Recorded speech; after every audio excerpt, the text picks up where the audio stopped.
तैयार हो गया है।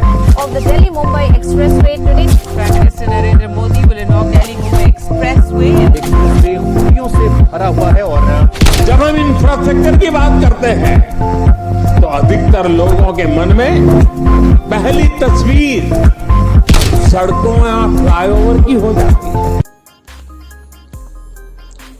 देश के सबसे लंबे एक्सप्रेसवे, सबसे modern expressway, Delhi Mumbai expressway की खबरें तो आपने बहुत सुनी होंगी।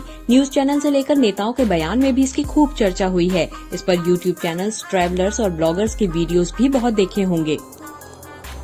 दिल्ली मुंबई को जोड़ने वाला 1350 किलोमीटर के इस एक्सप्रेसवे का बड़ा हिस्सा खोला भी जा चुका है। लोग उस पर सफर भी कर चुके हैं। लेकिन क्या आप जानते हैं कि देश का दूसरा सबसे लंबा एक्सप्रेसवे कौन सा होगा?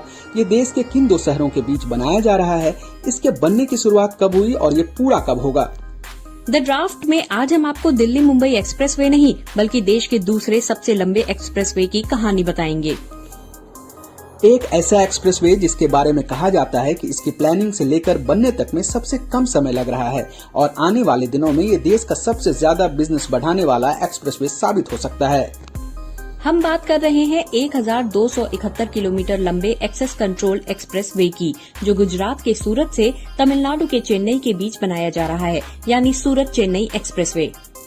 पब्लिक डिमांड पर हमने ये स्पेशल एपिसोड तैयार किया है जिससे आपको ये पता चल पाएगा कि देश में सिर्फ दिल्ली मुंबई जैसे एक एक्सप्रेसवे नहीं बल्कि सूरत चेन्नई जैसे दूसरे बड़े एक्सप्रेसवे भी बन रहे हैं।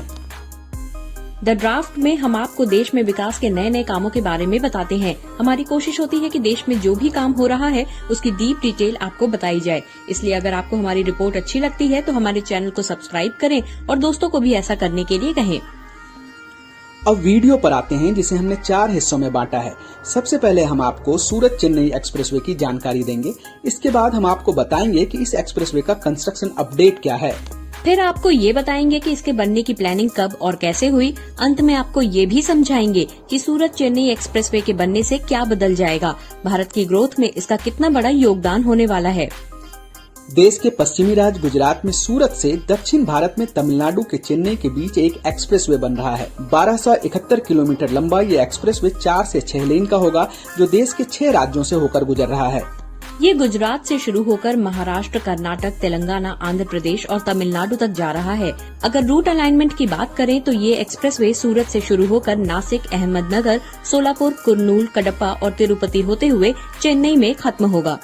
फिलहाल सूरत से चेन्नई जाने के लिए 1570 किलोमीटर की दूरी तय करनी पड़ती है, जो कम से कम 35 घंटे का समय लेता है। लेकिन इस नए एक्सप्रेस से ये दूरी 1271 किलोमीटर की हो जाएगी, जिसे मात्र 18 घंटे में पूरा किया जा सकेगा। ये पूरा एक्सप्रेसवे एक तरह का नहीं है। इसमें कुछ हिस्सा 4 लेन का है तो कुछ हिस्सा 6 लेन का है, जिसे आगे 8 लेन तक बढ़ाया जा सकेगा। इस एक्सप्रेसवे की एक खास बात ये भी है कि ये दिल्ली मुंबई एक्सप्रेसवे को भी कनेक्ट करता है। इससे दिल्ली से चेन्नई की दूरी फिलहाल 2250 किलोमीटर की करीब है, वो दूरी भी कम हो जाएगी और समय भी कम लगेगा।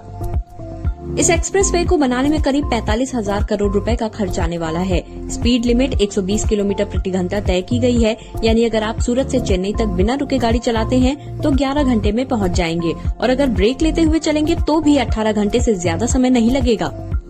वैसे कुछ एक्सपर्ट इसे एक्सप्रेसवे मानने से इनकार करते हैं। उनका मानना है कि ये सूरत सोलापुर इकोनॉमिक कॉरिडोर और सोलापुर चेन्नई इकोनॉमिक कॉरिडोर का कॉम्बिनेशन है, जिसमें ग्रीन फील्ड और ब्राउन फील्ड के अपग्रेडेड सेक्शंस हैं। सूरत इकोनॉमिक कॉरिडोर की लंबाई 513 किलोमीटर है। चेन्नई इकोनॉमिक कॉरिडोर 707 किलोमीटर लंबा है। सूरत से सोलापुर तक सड़क निर्माण में 30,000 करोड़ रुपए खर्च होंगे, जबकि सोलापुर से चेन्नई तक सड़क निर्माण में 15,000 करोड़ रुपए खर्च होने का अनुमान है। सूरत चेन्नई एक्सप्रेसवे को भारत सरकार की agency National Highway Authority of India यानी NHAI बना रही है। यह हाइब्रिड एन्युटी मॉडल यानी HAM के तहत बनाया जा रहा है। Hybrid annuity model EPC model यानी engineering, procurement and construction model और BOT यानी बिल्ड, ऑपरेट, ट्रांसफर मॉडल का कॉम्बिनेशन है। Engineering, procurement and construction model यानी EPC में सड़क बनाने का पैसा सरकार देती है, जबकि बिल्ड, ऑपरेट, ट्रांसफर मॉडल यानी BOT में प्राइवेट प्लेयर्स सड़क बनाते हैं और बदले में 15-20 साल तक वो टोल वसूलते हैं। यानी सरकार इस एक्सप्रेसवे को अलग अलग फेज में इन 2 मॉडल के साथ बना रही है। ये तो थी एक्सप्रेसवे के बारे में जानकारी। अब ये समझिए कि इस एक्सप्रेसवे का मौजूदा स्टेटस क्या है, यानी कितना काम हुआ है और कितना बचा है। किसी एक्सप्रेसवे के निर्माण में सबसे बड़ी समस्या सड़क के अधिग्रहण की होती है। ये काम करीब करीब पूरा हो चुका है। कुछ इलाके ऐसे हो सकते हैं जहां थोड़ा बहुत अधिग्रहण का काम बाकी हो, लेकिन उसमें किसी बड़ी समस्या की खबर नहीं है। इसके बाद आता है टेंडर का काम। सोलापुर चेन्नई के सेक्शन में टेंडर का काम हो चुका है और कंस्ट्रक्शन भी जारी है, जबकि सूरत से सोलापुर के हिस्से में अभी काम सही से शुरू नहीं हुआ है। अभी पैकेज के हिसाब से टेंडर दिया जा रहा है। इस एक्सप्रेसवे को पूरा करने का टारगेट दिसंबर 2026 है। जिस स्पीड से काम हो रहा है, ये लग रहा है कि तय समय से सूरत चेन्नई एक्सप्रेसवे का काम पूरा हो जाएगा। अब समझिए कि सूरत चेन्नई एक्सप्रेसवे को बनाने की प्लानिंग कब हुई। इसे आप देश का इकलौता ऐसा एक्सप्रेसवे कह सकते हैं जिसकी प्लानिंग और कंस्ट्रक्शन में बहुत गैप नहीं है। Ministry of road transport and highways ने 2021 में पहली बार इस एक्सप्रेसवे को बनाने का प्लान बनाया था। तय हुआ कि 50,000 करोड़ रुपए की लागत से एक्सप्रेसवे का निर्माण किया जाएगा। हालांकि टेंडरिंग में ये लागत घटकर 45,000 करोड़ रुपए हो गई। भारतमाला परियोजना फेज 2 के तहत इसे बनाने का ऐलान हुआ। जनवरी 2023 में केंद्रीय कैबिनेट ने इसे मंजूरी दे दी। अक्टूबर 2023 में पीएम मोदी ने सूरत चेन्नई एक्सप्रेसवे का शिलान्यास भी कर दिया और काम शुरू हो गया और अब ये अपने तय समय से चल रहा है। 1271 किलोमीटर लंबे इस एक्सप्रेसवे को बनाने में अब करीब 2.5 साल का वक्त बचा है। अब आते हैं सबसे बड़े सवाल पर कि जब पहले से सूरत से चेन्नई जाने के लिए एक सड़क थी तो 45,000 करोड़ रुपए खर्च करके नया एक्सप्रेसवे बनाने की क्या जरूरत थी। आखिर सूरत चेन्नई एक्सेस कंट्रोल एक्सप्रेसवे से क्या बदल जाने वाला है। सूरत को बिजनेस हब माना जाता है, देश का डायमंड और टेक्सटाइल कैपिटल भी कहा जाता है, जबकि चेन्नई भारत की फैक्ट्री कहे जाने वाले राज्य तमिलनाडु की राजधानी है।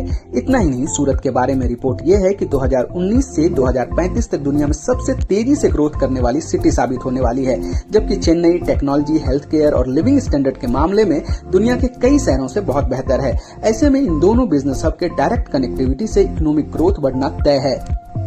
इसके अलावा ये एक्सप्रेसवे जिन इलाकों से गुजर रहा है वो ज्यादातर इलाके इंडस्ट्री और इकोनॉमिक गतिविधि से दूर हैं। इसके निर्माण से नासिक, अहमदनगर, शोलापुर, कुर्नूल, कडप्पा और तिरुपति सभी जगहों पर व्यापार और रोजगार के अवसर बढ़ेंगे और छोटे छोटे इलाकों का विकास तेजी से होगा।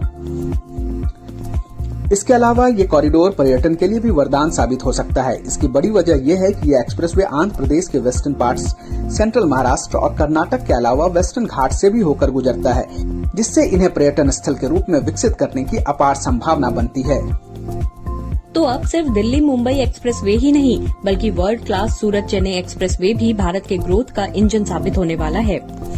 अगर आपको हमारा ये वीडियो अच्छा लगा तो वीडियो को लाइक करें, दोस्तों के साथ शेयर करें और हाँ, आप किस टॉपिक पर वीडियो देखना चाहते हैं वो हमें कमेंट कर जरूर बताएं। हम आपके लिए वीडियो बनाएंगे।